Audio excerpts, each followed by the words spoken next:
Il passe ses mercredis à la foire du trône. Il y retrouve les copains. Parfois, il y va seul.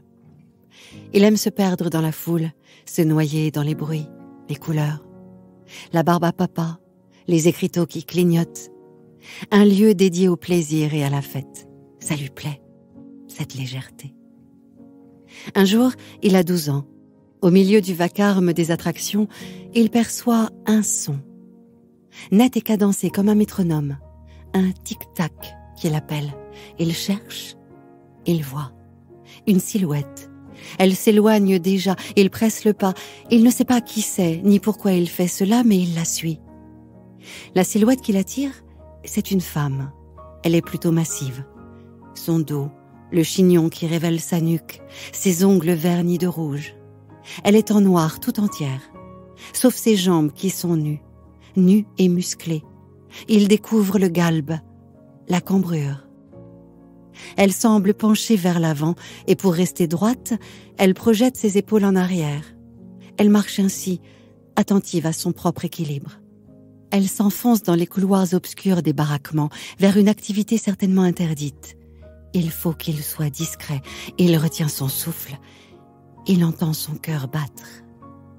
Ce qui le fascine, c'est le son qui provient du sol. Une partition lascive. La femme porte des souliers à talons vertigineux, aiguilles. Ils sont noirs et pointus. Cette apparition comme un fantasme, il ne l'oubliera pas. Il va dédier sa vie à créer des souliers, des escarpins très hauts, et leur semelle sera rouge comme le vernis à ongles et les bouches des femmes. Le petit garçon qui palpite dans les allées sombres d'une fête foraine à la poursuite d'une prostituée, c'est Christian Louboutin. Podcast Story. Sa famille l'envoie régulièrement là-bas. Comme ça, ils sont tranquilles et en plus, il semble aimer l'endroit. Le jeune Christian se promène seul dans le palais de la Porte Dorée. Il habite à côté. À cette époque, dans les années 70, on le nomme encore Musée des arts océaniens et africains. Ici, il est au calme, loin des piaillements de ses sœurs. Il a 12 ans. Il découvre qu'il peut penser par lui-même, laisser son esprit vagabonder au hasard des œuvres qui le saisissent. Il parcourt l'histoire des civilisations, le témoignage des colonies. Pour lui, ce sont des pays lointains, étrangers. Les masques, les totems, les mises en scène puissantes. Il s'imprègne de l'explosion des couleurs, de l'exotisme. Il ne le sait pas encore, mais ses pas hésitants, ses pas timides, sont en train d'ouvrir en lui une voie, une recherche de la légèreté, du fantasme. Un jour, à l'entrée d'une pièce, il s'arrête. Cette œuvre-là, il ne la comprend pas. C'est une pancarte. Dessus, un soulier de femme pointu, à talons hauts, barré de rouge. Un dessin des années 50. Il n'a jamais vu ce style de représentation stylisée. Pour lui, c'est un soulier qui n'existe pas. D'ailleurs, il est barré de rouge. C'est le signe d'un interdit. Ça, il le sait. Il découvrira plus tard qu'il s'agissait d'une simple signalétique interdisant le port de talons aiguilles dont l'embout, à l'époque, était fait en métal. Le but était de ne pas rayer le parquet des salles. En attendant, cette chose étrange, il se met à la dessiner. Il reproduit le soulier à talons hauts comme une pulsion. Il n'arrête pas. Il est entré dans une forme d'obsession, tant et si bien que rapidement, on l'identifie comme un spécialiste des chaussures. À Noël, à son anniversaire, au retour d'un voyage, ce qu'on lui offre a toujours trait aux souliers. C'est curieux, mais on pense lui faire plaisir. Il devient malgré lui un collectionneur de l'objet interdit. Et le destin commence comme ça, comme une lubie d'enfant, une toquade inexpliquée. Et pourtant, c'est précisément l'origine d'un succès fulgurant. Christian grandit dans le giron des femmes. Il a 3 sœurs. Lui, c'est le tout dernier. Avec elle, il a une différence d'âge conséquente puisqu'elles sont de 12 à 20 ans ses aînées. Elle le couve, elle l'entoure. À la maison, il s'imprègne d'une atmosphère toute féminine. Les conversations au sujet des petits amis, des règles, des coiffures, du maquillage, des régimes, de la mode. Et puis des questions qui paraissent essentielles. Comment assortir la robe aux chaussures, au vernis à ongles, au rouge à lèvres, au sac? Il assiste également aux disputes des 3 jeunes femmes qui se chamaillent, se réconcilient, pleurent et rient. C'est le seul garçon. Il écoute, il regarde. Il se sent comme au théâtre et ce spectacle le ravit. La figure du père, en revanche, lui échappe. Le patriarche est taiseux. Il est ébéniste pour la SNCF, mais il ne parle pas de son travail. Il est là, il rentre tous les soirs, mais il est distrait, absent. Il communique peu avec son fils. À 9 ans déjà, Christian se sent différent. Sa peau est plus foncée que celle de ses sœurs qui sont blondes aux yeux bleus. Lui, il est brun, ses yeux sont noirs. À 53 ans, il apprendra qu'il est le fils d'un amant de sa mère, un Égyptien, Samir. Il passait par le toit, sortait par la fenêtre. Sa naissance est donc voilée d'un secret, bien gardé par sa mère. Son père le savait-il? Il le sentait sûrement, il le voyait dans les traits de cet enfant différent. Il ne disait rien. À lui surtout, au petit Christian, il ne disait rien. Comme si sa présence était une douleur, la réouverture d'une blessure, un doute peut-être. Le jeune métis a sûrement souffert de cette absence, de ce vide. Mais devant le manque d'attention, il s'est réfugié dans un univers féerique bien à lui. Il a puisé dans cette blessure la nécessité de créer. Christian n'est pas tout à fait seul. Il y a sa mère, un soleil dans le royaume de son enfance. Elle s'intéresse à ce petit garçon spécial. Sa sensibilité, elle la comprend et l'apprivoise. Elle regarde ses dessins avec enthousiasme, le complimente. Avec ce parent bienveillant, Christian n'aura pas d'empêchement, aucune barrière à ses aspirations, à ses lubies parfois. Car le créateur en herbe vagabonde. Il arrête le lycée pour parcourir le monde et il visite l'Inde. À son retour, il veut faire une école de dessin, mais il n'est pas assidu. Il fait un stage aux Folies Bergères parce qu'il adore les danseuses. Pourtant, il part sur un coup de tête. Il met à rude épreuve la patience d'une mère, mais elle tient bon. Même quand il décide de fabriquer des chaussures en poisson. Oui, Christian est un adolescent à part. Depuis le palais de la Porte Dorée où il s'abîmait entre autres dans la contemplation des aquariums, il s'est pris de passion pour ces animaux impassibles. Il voit leur dimension esthétique, la symétrie, les rayures, les taches. L'excentricité de ces créatures aquatiques le fascine. Il trouve la chose, pour ainsi dire, belle. Alors un jour, il a un flash. Il aime les souliers, il aime les poissons. Il y a quelque chose à tenter. Il n'en parle à personne, il sent bien qu'on se moquerait. Il se hâte et se dirige tout droit vers une poissonnerie de la rue de Bussy. Il prend son temps. Devant la vitrine, il se déplace de gauche à droite. Il veut observer comment la lumière se réfléchit sur les écailles. Il étudie les spécimens. La poissonnière, qui n'a jamais vu quelqu'un regarder d'aussi près ses poissons, lui vante la fraîcheur des sols. Christian s'écrie « Mais c'est très moche !» La commerçante ne peut pas une seconde imaginer qu'il n'est pas là pour préparer une bouillabaisse, mais pour réaliser des escarpins expérimentaux. Son choix se porte sur des maquereaux, des harengs, des sardines et des saumons. Des poissons que Christian trouve à son goût esthétique. Il rentre avec. Il tanne les peaux, il s'échine.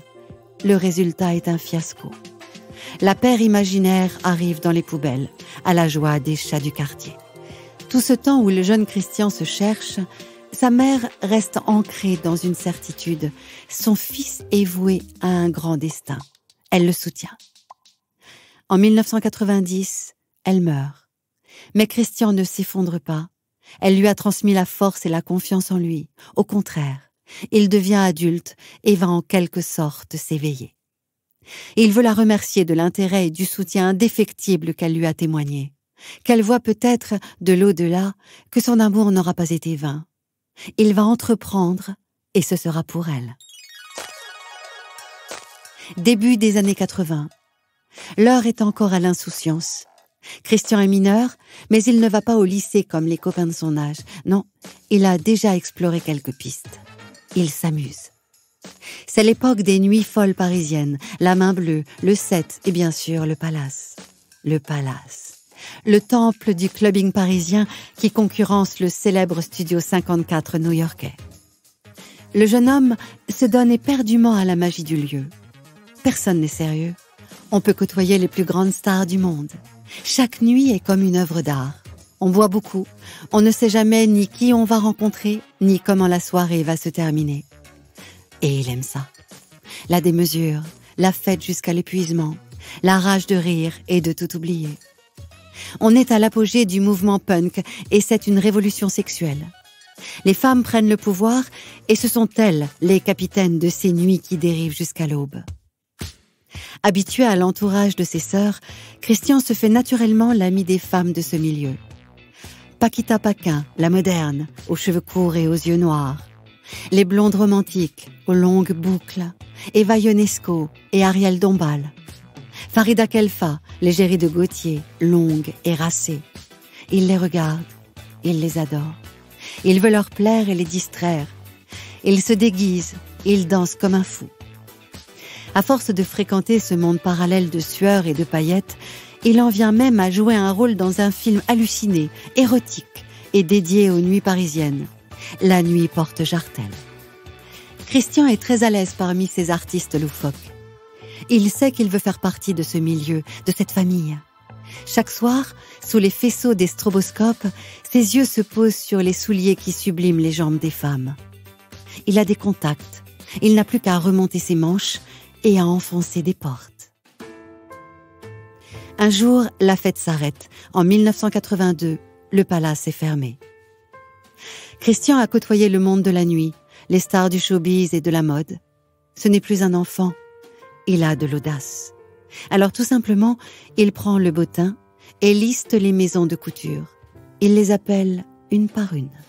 Il parcourt la ville, il montre ses dessins. On regarde son travail avec intérêt parfois, mais il doit se plier à une réalité, il n'a pas d'expérience. Finalement, un contact chez Dior l'encourage à quitter Paris pour apprendre le métier. Direction l'Auvergne, à Romans-sur-Isère, la capitale française de la chaussure.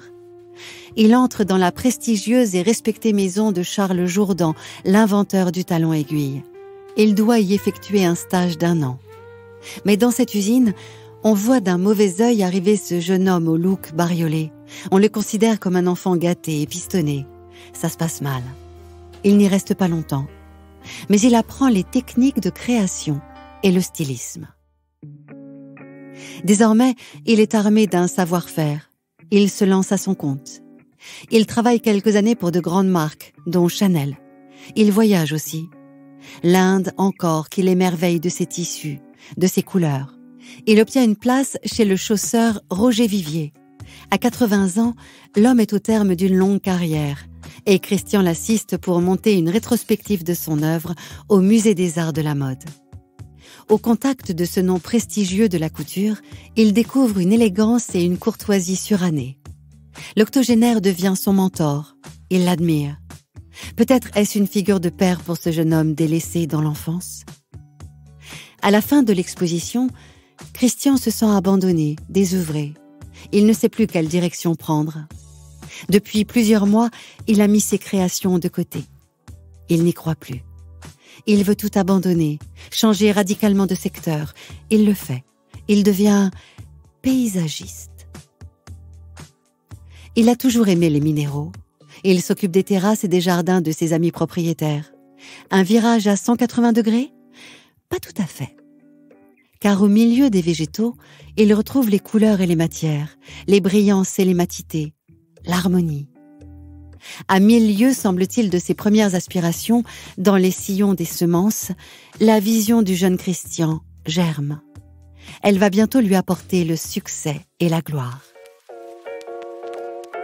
Christian traîne encore à Paris.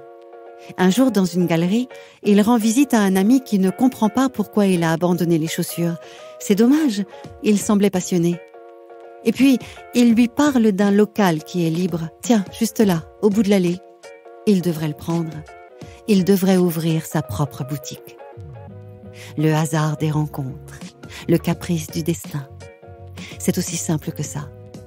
Un empire peut se créer sur une idée qui paraît même saugrenue sur le moment.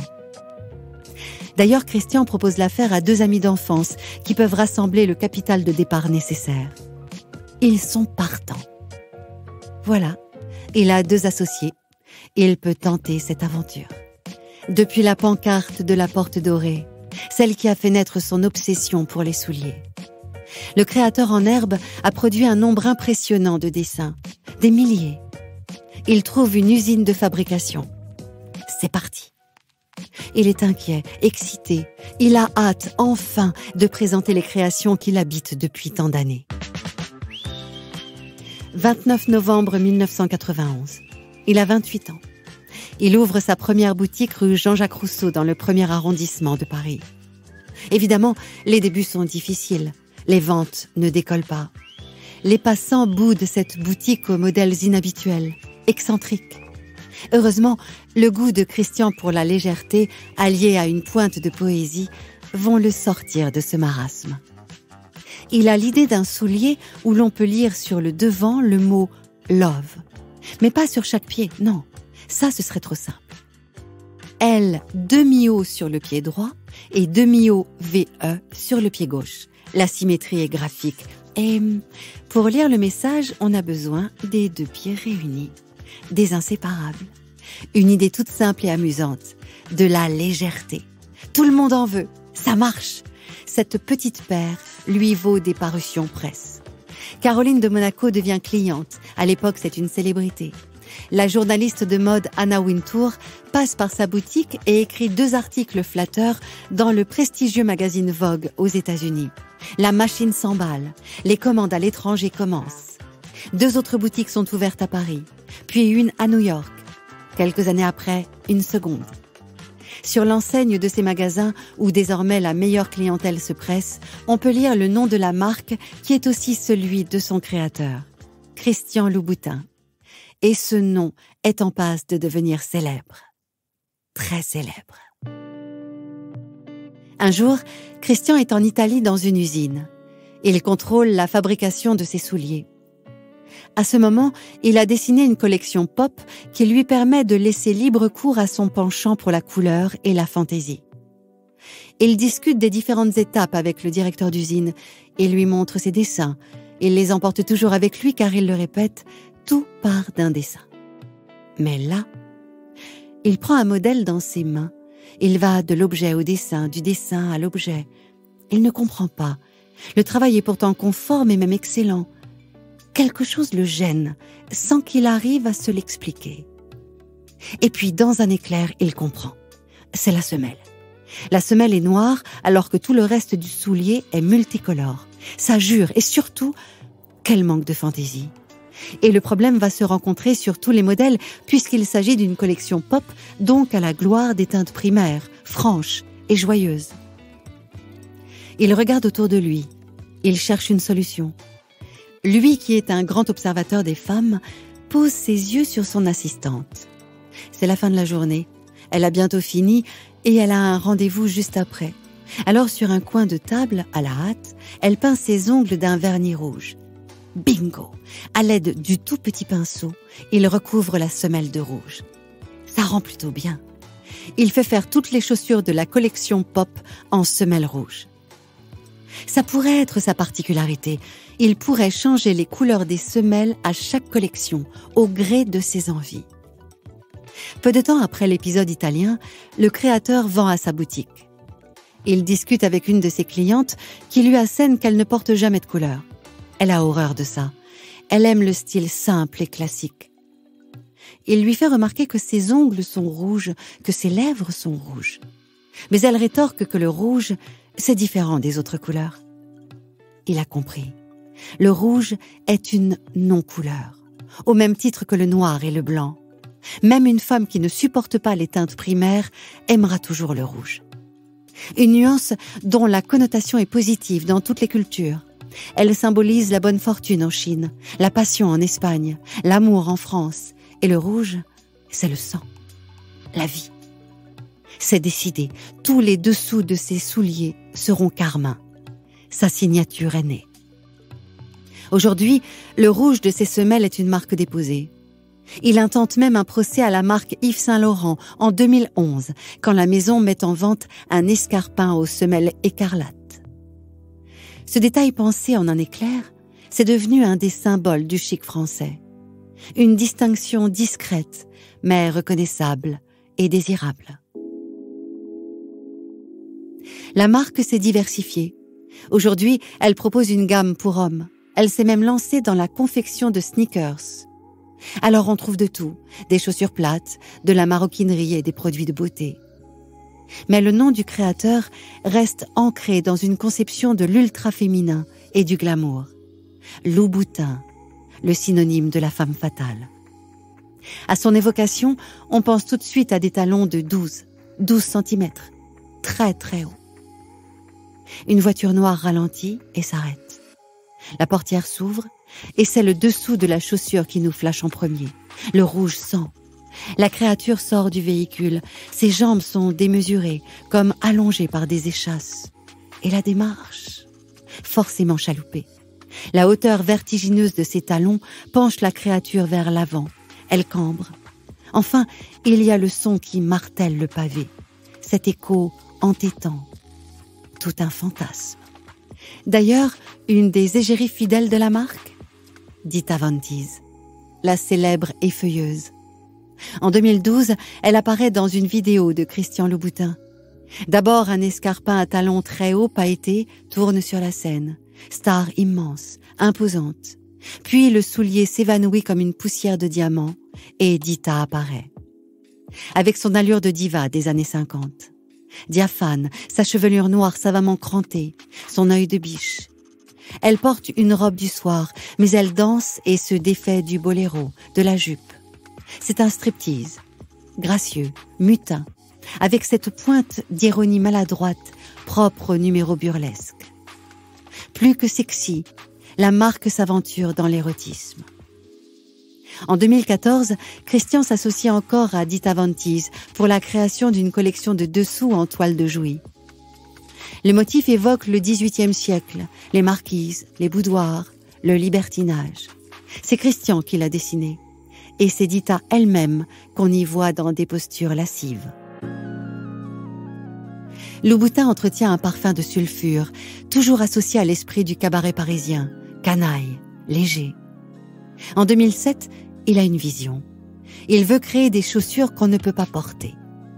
Une collection qui ne serait qu'un fantasme et qui explorerait toutes les nuances du fétichisme. Il fait appel au réalisateur américain qui est aussi maître dans la création d'images oniriques et sensuelles, David Lynch. Il accepte.